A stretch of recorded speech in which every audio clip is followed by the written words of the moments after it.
vita moa zany a ny fitsirihana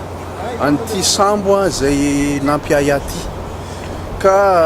araka ny efa nolazaina teo moa zany a dia efa nampitsona eto daholo a na zareo amin'ny APMF na zareo empêche na zareo amin'ny environnement ny police moa zay mandraikitra ny resaka immigration raha teo a ka misy zavatra vitsivitsy zany zay tena misongadina aloha no efa azo resahana amin'izao fotoana zay nidinanay avy ao anaty sambo zao satria mbola voanomboka ny fanady adina lalina zany makasika an'izy ka aleo ngamba zareo tompona ndraikitra zany ny anome amin'ny fotoana ataontsika hoe fitinina zany a zay zavatra tena lehibe azon'zareo ho resahana dia zareo ihany moa zany no manazava an'izay amin'izay faritra mahakasika an'zareo fa ho anay ato amin'ny gendarmerie sy ny police zany aloha dia efa ny zavatra efa hita zany a dia nisy fo goavana be ao anatin'io sambo io satria na ny anaran'le sambo azy zany a dia tsy io a ny anaran'le sambo fa niova teny an-dalana zay aloha zavatra anankiray efa goavana hitanay zany a ankoatra ny zavatra zay volazainy reto olona amin'ny APMF sy ao amin'ny sampany sasany sotra izy moa fantenen'ny général teo zay atao amin'ny APMF zany a dia efa nijery ihany koa zay tandrify anay zany nijery ary naka taratasy vitsivitsy moa izy reto ampelantanako reto zay mbola hoadiadina zany sahala amin'ny ohatra fotsiny zao le nitenen'ny mon général teo hoe niovanarana le sambo io zany amin'ny lalana marine marchande zany dia misy procédure zany atao rehefa iovanarana le sambo na iova nationalité le sambo dia misy procédure ka izay zavatra zay zany agnisan'ny zavatra hojerenay amin'ity taratasy ity maromaro moa taratasy azonay ato a sahala amin'ny hoe avy taiza moa le sambo mbola hijerena ato a ovina ny alany tamin'ny port farany mbola hojerena ato ihany koa ka amin'izao zany mbola voanomboka le fanadiadina zany fa hoiditra amin'ilay tena fanadiadina lalina zany antsika manomboka rapitso fa dia ho hitanareo ihany moa le fandehan'le déroulement ny enquête fa amin'izao zany mbola entinay aloha le document reto hodinihana amin'ny antsipriany zany le document entinay reto zany misy agnarana roa zany ato miovamiova zany dia zao mbola ataontsika hoe hoisy fanadiadina zany hoe ovina izy anova agnarana izy le anarany taloha dia le anarany amin'izao manko le mine tailingy hitantsika misoratra amin'ny sambo fa nisy anarany taloha koa zany ato tiany faingo zany ka zay zao hijery hoe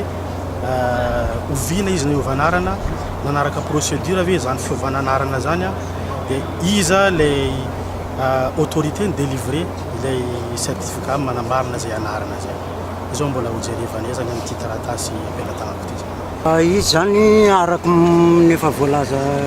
kelikely teo aloha dia raha antarehan'izao sambo zao aloha dia sambo tsy natao hoe sambo mpanjono izy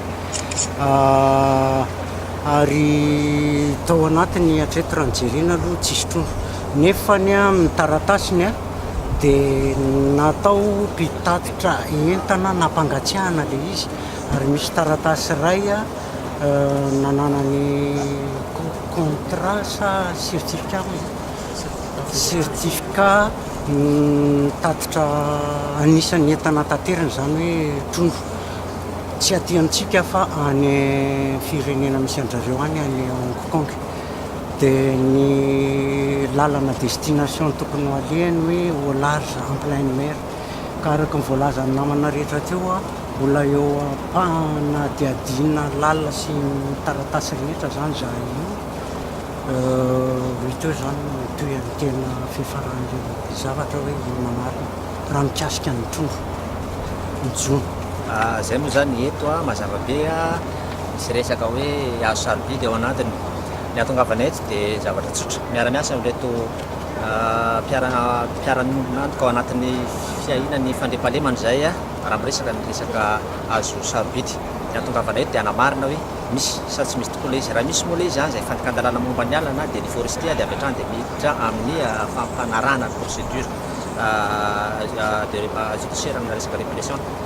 fa hatreto aloha zany zay rehefa nanamarina nijery an'ilay sambo zay miaraka teto tolotolo dia vao marina fa tsy misy nenina natao anatin'ilay izy fa sambo vita dia hatreto zany zay dia zay no tatitra ho anefa zay no ambara ihany koa iarahany amin'rehetra manambara fa tsy misy aloha le izy hatreto dia miditra amin'ny zay fijerena zay mety ho fandikan-dalàna mihoatra amin'izay zany zao tompona ndraikitra